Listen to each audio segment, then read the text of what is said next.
Hello everyone, welcome to the mechanics institute. Group theory की series में आगे बढ़ते हुए आज का हमारा जो टॉपिक है वो रहेगा साइक्लिक ग्रुप यानी कि चक्रीय ग्रुप। इसकी डेफिनेशन, इसके इंपॉर्टेंट एग्जांपल्स आज हम डिस्कस करेंगे। शुरुआत करते हैं साइक्लिक ग्रुप की डेफिनेशन से। तो साइक्लिक ग्रुप होने से पहले हम एक ग्रुप कंसीडर कर लेते हैं, जैसे कि जी स्टार।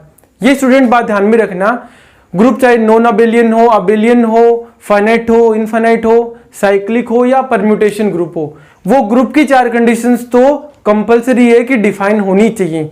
ठीक है ना। तो हम एक ग्रुप ले रहे हैं, स्टार्ट कर रहे हैं। एक group G star is said to be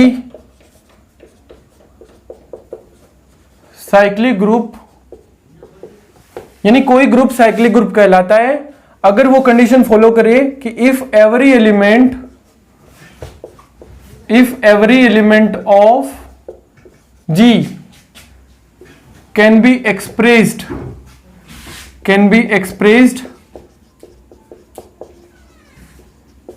as the integer power of an element A belongs to G। यानी कोई group G star cyclic group यानी कि चक्रीय ग्रुप कहलाता है यदि उस ग्रुप का प्रत्येक अवयव किसी एक अवयव की पूर्णांक घात में व्यक्त किया जा सके, यानी उसकी वैल्यू किसी एक एलिमेंट की इंटीजर पावर से फाइंड की जा सके। ऐसे केस में स्टूडेंट उस एलिमेंट को जनरेटर ऑफ जी कहा जाता है, यानी ग्रुप जी का जनक अवयव। ठीक है ना। तो ये लिख सकते हो, then the element A belongs to G is said to be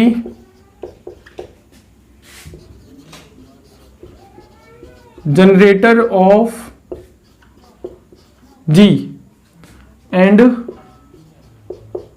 it is denoted by, और इस ग्रुप को डिनोट कर दिया जाता है, and it is denoted by G equal to inner product A। यानी उस ग्रुप जी बराबर इनर प्रोडक्ट ए लिख दिया जाएगा तो आप समझ जाएंगे कि ये एक साइक्लिक ग्रुप है और जिसका जनक अवयव ए होगा। ठीक है। दूसरे में इसको आप ये भी लिख सकते हो, ऑल्सो जी को ये भी लिखा जा सकता है, G is equal to A raise to the power N where N equal belongs to Z. समझ गए। वो से एक ही बात है कि a raise to the power n लिख दिया अगर आपने तो समझ गए यहां n है ना वो z से बिलोंग करेगा, और z क्या होता है? z होता है सेट ऑफ इंटीजर्स, यानी पूर्णांकों का ही तो समुच्चय होता है। इसका मतलब एक ही बात है दोनों। ये पूरी थ्योरी एक इस लाइन में समराइज हो जाती है कि g is equal to a raise to the power n, n belongs to z। ठीक है। ये डिनोटेशन और ये सब आपको माइंड में रखना है, ये डेफिनेशन, बाकी सारी चीजें एग्जाम्पल से समझ में आएंगी। तो ये लिखा हुआ रखते हैं। इधर मैं एक एग्जाम्पल ले लेता हूं, छोटे से ग्रुप से स्टार्ट करेंगे। ठीक है ना। सबसे पहला जो हमारा एग्जाम्पल है उसमें मैं जो ग्रुप ले रहा हूं उसमें मैंने एलिमेंट रखे हैं 1 - 1 और बाइनरी ऑपरेशन जैसे कि डॉट। अब ये ग्रुप होता है, नो डाउट पहले की प्रीवियस क्लासेस में हमने ये सब पढ़ा है। अब देखो 1 से -1 तो कंप्यूट नहीं हो सकता ना, 1 की पावर कितनी भी कर लो आप, -1 तो जनरेट नहीं होगा। लेकिन -1 की पावर 1 करोगे तो -1, पावर 2 करते ही 1 आ जाएगा। इसका मतलब ये एक साइक्लिक ग्रुप है और जिसका जनरेटिंग एलिमेंट कौन है? -1। जनक अवयव निकालने का शॉर्ट वे भी बताऊंगा आपको, शॉर्ट ट्रिक भी बताऊंगा। ये तो नॉर्मल बात है, आप समझ गए, क्योंकि -1 की पावर 1 करेंगे -1, 2 किया 1, 3 करते दोबारा -1। ठीक है ना। इसका और एग्जांपल हम ले रहे हैं, यहां से बात समझ में आएगी कि जनक अवयव कैसे निकालोगे। जी में ले लिया मैंने 1 - 1 आयोटा माइनस आयोटा, और सेम है बाइनरी ऑपरेशन डॉट। आपको बताना है साइक्लिक ग्रुप है क्या। दूसरा, इसके अंदर जनक अवयव कौन कौन से एलिमेंट हैं। तो हम क्या करेंगे, शॉर्ट वे बता रहा हूं, अपन हर एलिमेंट का ऑर्डर फाइंड करेंगे जिस एलिमेंट का ऑर्डर ग्रुप के ऑर्डर के बराबर हो जाएगा, इसका मतलब वो उसका जनक अवयव है। शर्त है कि वो अवयव ग्रुप के सभी एलिमेंट कंप्यूट भी करना चाहिए, यानी उसकी इंटीजर पावर से सभी एलिमेंट भी मिलने चाहिए। जैसे आपको पता है 1 से आप आइटा कभी नहीं बना पाओगे, -1 से कभी भी माइनस आइटा या आइटा नहीं बना पाओगे। इसका मतलब इन दोनों का तो चांस ही नहीं है जनरेटर होने का। अब ये देखो, आप आइटा की पावर 1 की तो कितना आ गया आइटा, आइटा की पावर 2 की तो कितना आ गया -1, iota raise to the power 3 किया तो minus iota, and iota raise to the power 4 किया तो 1। देखो एक आइटा ने सभी एलिमेंट को अपनी इंटीजर पावर में रिप्रेजेंट कर दिया, डिनोट कर दिया, फाइंड कर दिया, ठीक है ना। और उसके बाद अब जैसे आप पावर बढ़ाओगे iota raise to the power 5, दोबारा यहीं से एलिमेंट मिलने स्टार्ट हो जाएंगे। इसका मतलब अकेले आइटा ने सारी वैल्यू कंप्यूट कर दी, तो आइटा क्या हो गया, इसका जनरेटर हो गया। ऐसे ही देखो माइनस आइटा है, तो माइनस आइटा की पावर 1 करोगे तो कितना आ जाएगा माइनस आइटा, माइनस आइटा की पावर 2 की तो कितना आ गया -1, minus iota into minus iota आ जाएगा ना। Iota raise to the power 3 करोगे तो कितना आ जाएगा, यह आ जाएगा आइटा, और minus iota raise to the power 4 करोगे ना तो आ जाएगा 1। पर लिख देता हूं, यहां लिख देता हूं, एक बार क्लियर करना। Minus iota raise to the power 1 करोगे तो कितना आ जाएगा minus iota, minus iota raise to the power 2 करोगे तो आ जाएगा आपके पास -1, minus iota raise to the power 3 करोगे तो आ जाएगा माइनस का आइटा, प्लस का आ जाएगा यहां आइटा, और minus iota raise to the power 4 करोगे ना तो आ जाएगा 1। कुछ चीजें कॉमन इन दोनों में, आपने ये देखा कि माइनस आइटा ने भी वही काम करके दिखा दिया कि उसने इस ग्रुप के सभी एलिमेंट्स को कंप्यूट कर दिया जैसे कि आइटा ने किया था, ठीक है ना। इतनी बात क्लियर है सबके कि जो काम आइटा कर रहा था माइनस आइटा ने भी कर दिया। एक चीज दोनों में कॉमन ये है कि दोनों का ऑर्डर 4 है, यानी दोनों की पावर 4 करने पर क्या मिल रहा है बराबर में आइडेंटिटी एलिमेंट, और 4 ही क्या है इस ग्रुप का ऑर्डर है। तो नो डाउट आइटा और माइनस आइटा दोनों इसके जनक अवयव होंगे, यानी कि जनरेटर होंगे, ठीक है। तो आपके पास जी जो है वो साइक्लिक ग्रुप हो गया, और उसको हम क्या लिख सकते हैं, G equal to minus eta comma eta. और ये नोटेशन समझ गए होंगे, साइक्लिक ग्रुप उसके अंदर ये दोनों आने का मतलब ये दोनों इसके जनक अवयव हैं, ठीक है। हम इसके प्लस के लिए एग्जाम्पल भी लेंगे और इनफाइनाइट ग्रुप का भी एग्जाम्पल लेंगे, इतना नोट कर लीजिए। चाहे तो आप इसका स्क्रीनशॉट भी ले सकते हैं विद एग्जाम्पल, ठीक है। इसके बाद वाले एग्जाम्पल में ले रहा हूं।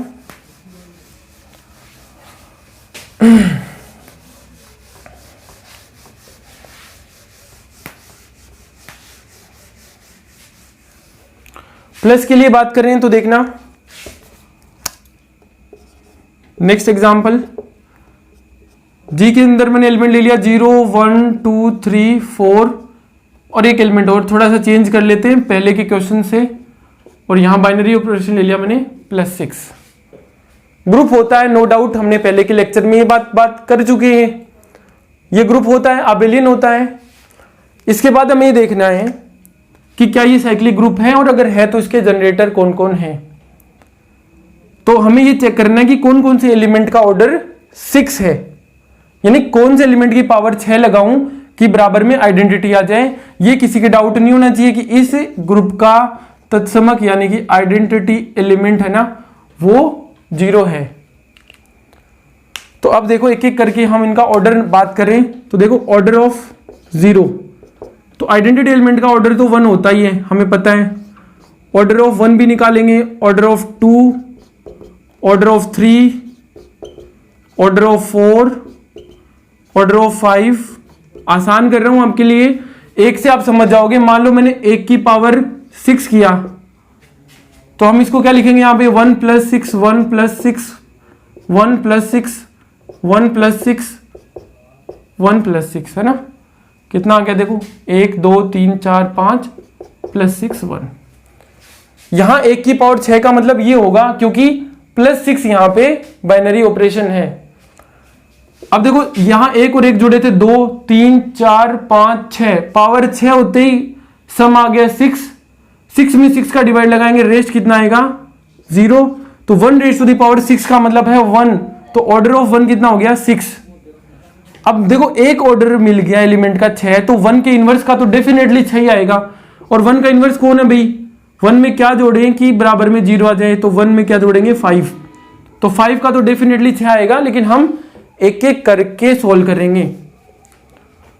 2 का ऑर्डर बताओ, तो देखो 2 रेज़ टू द पावर 3 करोगे ना, तो 2 + 6 2 + 6 2 कितना आ गया 6, और 6 को क्या किया जाएगा 0 काउंट किया जाएगा, तो आपने समझ लिया कि 2 का ऑर्डर कितना है 3, 3 का ऑर्डर कितना आएगा 2, दिख रहा है सबको, सिंपल है, 3 रेज़ टू द पावर 2 करोगे तो 3 + 6 3, 0 आ जाएगा, क्योंकि 6 होते ही 0 मान लिया जाएगा।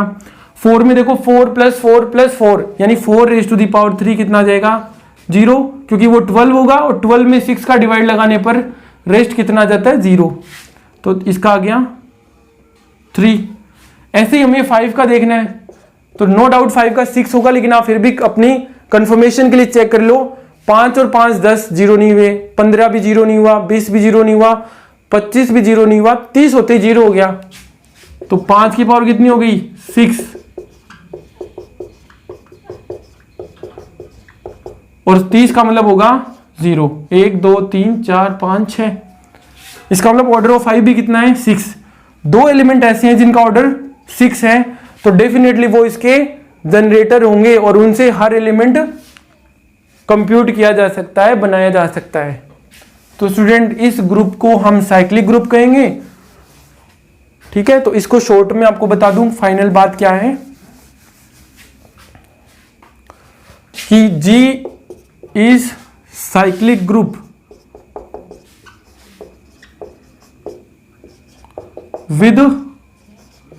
विद जनरेटर्स, जिनके जनरेटर्स क्या क्या हैं 1 और 5, 2 एलिमेंट है इसके 1 और 5 जो जनरेटर हैं, जिनसे इनके सारे एलिमेंट बनाए जा सकते हैं।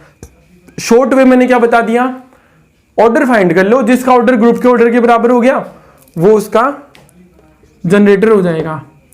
नेक्स्ट एग्जांपल देखो, मैं इनफाइनाइट ग्रुप का रख रहा हूं, नेक्स्ट जो एग्जांपल है वो मैं इसका इनफाइनाइट ग्रुप का रख रहा हूं, तो देखना Z+ जो है वो अब तक तो हम क्या जानते हैं, Z+ इज अभी तक के हिसाब से इनफाइनाइट अबेलियन ग्रुप। इनफाइनाइट क्यों, क्योंकि इसके अंदर नंबर ऑफ एलिमेंट इनफाइनाइट है।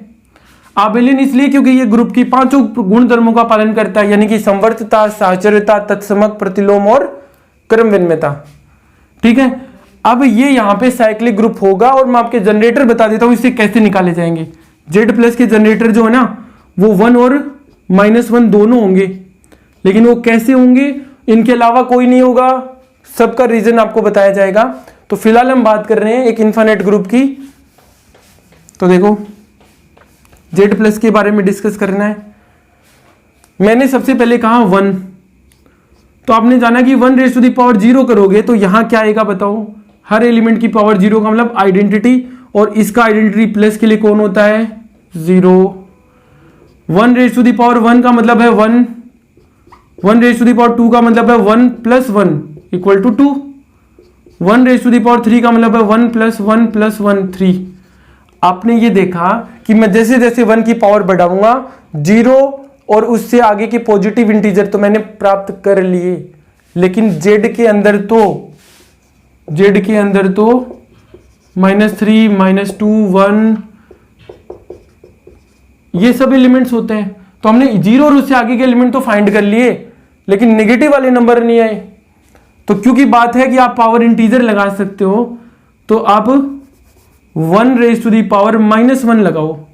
अब देखते हैं, अब आप सोचोगे 1 इनवर्स तो 1 ही होगा, क्योंकि इसको 1/1 लिख देते हैं। नहीं, ऐसे ग्रुप में 1 इनवर्स का मतलब 1 का इनवर्स एलिमेंट होता है, और 1 का इनवर्स प्लस के लिए कौन होता है -1। भाई 1 में क्या जोड़े कि 0 आ जाए, तो आज जवाब होगा -1।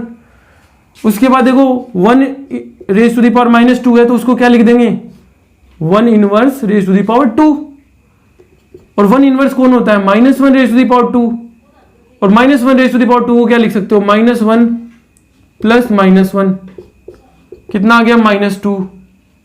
फिर वैसे ही बात 1 रेज टू द पावर -3 को क्या लिख दोगे, 1 inverse raise to the power 3, उसको आप क्या लिख सकते हो, -1 रेज टू द पावर 3 कितना देगा, -1 प्लस -1 प्लस -1 करके -3। आपने देखा कि 1 से हमने नेगेटिव इंटीजर भी फाइंड आउट कर लिए। तो एक जवाब तो क्या हो गया कि 1 इज जनरेटर। अब अगर 1 जनरेटर है तो 1 का इनवर्स कौन होगा इस सेट के लिए, माइनस, है ना। ऐसे ग्रुप में 1 का इनवर्स कौन है, -1।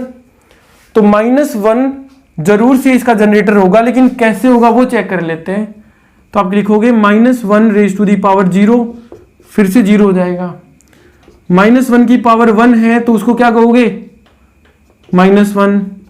-1 की पावर 2 है तो आप उसको लिख सकते हो -1 प्लस -1 कितना आ गया, -2।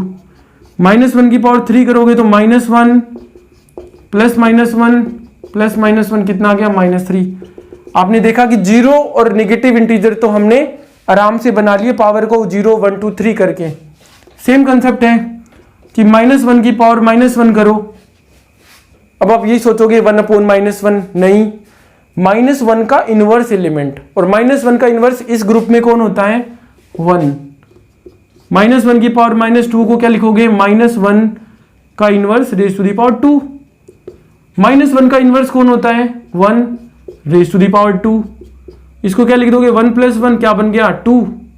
ऐसे ही फिर -1 रेज टू दी पावर -3 लिख क्या दोगे, -1 की power -1 raise to the power 3।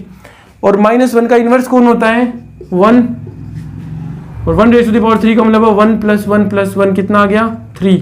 आपने देखा कि -1 से 0, पॉजिटिव और नेगेटिव सारे इंटीजर बनाए जा सकते हैं। इट मीन्स Z+ क्या हो गया, इसका साइक्लिक ग्रुप हो गया। जवाब है Z+ is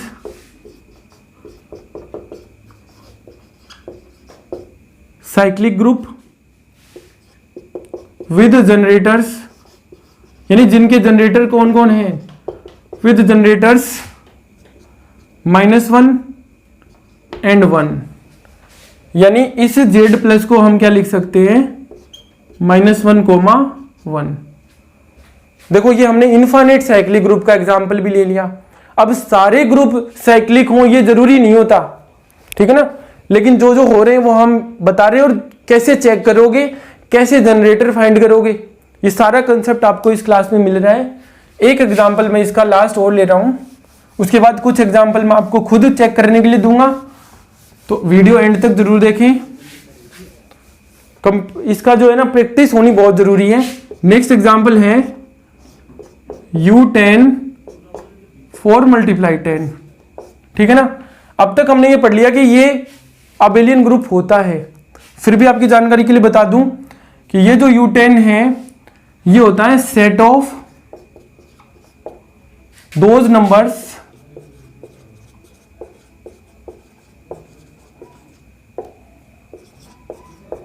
which are smaller than n, उन सभी नंबर्स का सेट जो n से छोटे हैं। n यहां पे क्या है, 10, तो मैं लिख रहा हूं 10, एंड रिस्पेक्टिव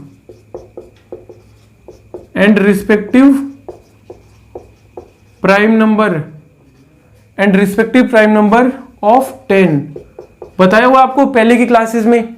यानी 10 से छोटी वह उसके सापेक्षिक अभाज्य संख्याओं का समुच्चय होता है U10।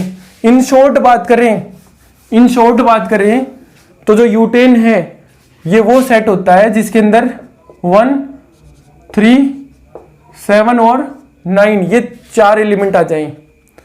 हमें क्या करना है, हमें इसकी साइक्लिक प्रॉपर्टी चेक करनी है और इसके जनरेटर एलिमेंट फाइंड करने हैं, ठीक है ना। तो देखो हर एलिमेंट का ऑर्डर निकाल लेते हैं, क्योंकि यहां का आइडेंटिटी एलिमेंट कौन है, इसका 1 है, तो 1 का ऑर्डर दो कितना आएगा, 1 ही आना है। 1 का ऑर्डर दो 1 ही आना है। फिर बात करें ऑर्डर ऑफ 3, तो देखो 3 रेज टू दी पावर 1 करोगे 3 आएगा, 3 रेज टू दी पावर 2 करोगे 9 आ जाएगा, 3 रेज टू द पावर 3 का मतलब होता है 27, और 27 में 10 का भाग लगाओगे कितना बच जाएगा 7, और 3 रेज टू द पावर 4 करोगे ना तो आ जाएगा 81, और 81 में 10 का डिवाइड लगाओगे तो बचेगा 1 रेस्ट। यानी 4 से ज्यादा तो चेक ही नहीं करना, क्योंकि जितना ऑर्डर है ग्रुप का उतने तक आ ही जाएगा, 100% आ जाएगा।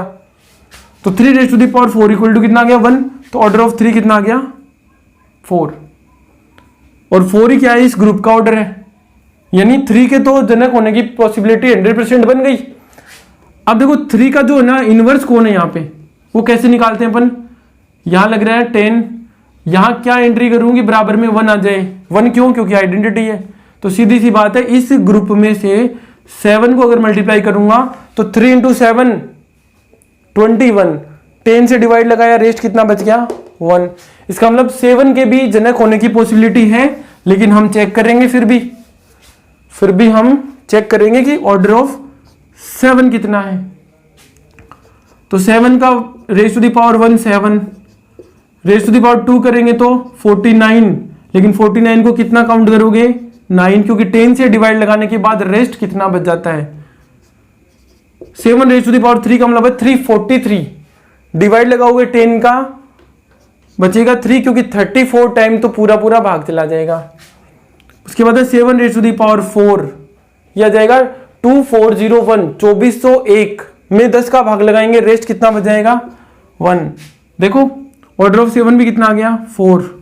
फिर चेक कर रहे हैं ऑर्डर ऑफ 9, तो 9 रेज टू द पावर 1 कितना आ गया 9, 9 रेज टू द पावर 2 कितना आ गया 81, और 81 में 10 का डिवाइड लगाएंगे कितना बच जाएगा 1, और इसका मतलब ऑर्डर ऑफ 9 इक्वल टू 2। दो ऐसे एलिमेंट हैं जिनका ऑर्डर 4 आ रहा है, इसका मतलब 3 और 7 इसके क्या हैं जनक अवयव हैं, 3 और 7 इसके जनक अवयव हैं, और उनकी पावर से सारे एलिमेंट बन रहे हैं, तो इसका मतलब इसको हम क्या लिख सकते हैं 3,7, या यूं कह सकते हैं कि U10 4 × 10 is a cyclic group with generator 3 and 7। इस तरह के एग्जाम्पल आपको स्टूडेंट पढ़ने हैं। इसके अलावा आप चेक कर लेना, मैं कुछ एग्जाम्पल आपके सामने लिख रहा हूं, उनको चेक जरूर करना। जैसे 1 ओमेगा स्क्वायर है, ठीक है ना, ये डॉट के लिए होता है। उसके अलावा 0 1 2 3 4 इसको आप चेक कर लेना +5 के लिए। उसके अलावा देखो U12 है 4 × 12।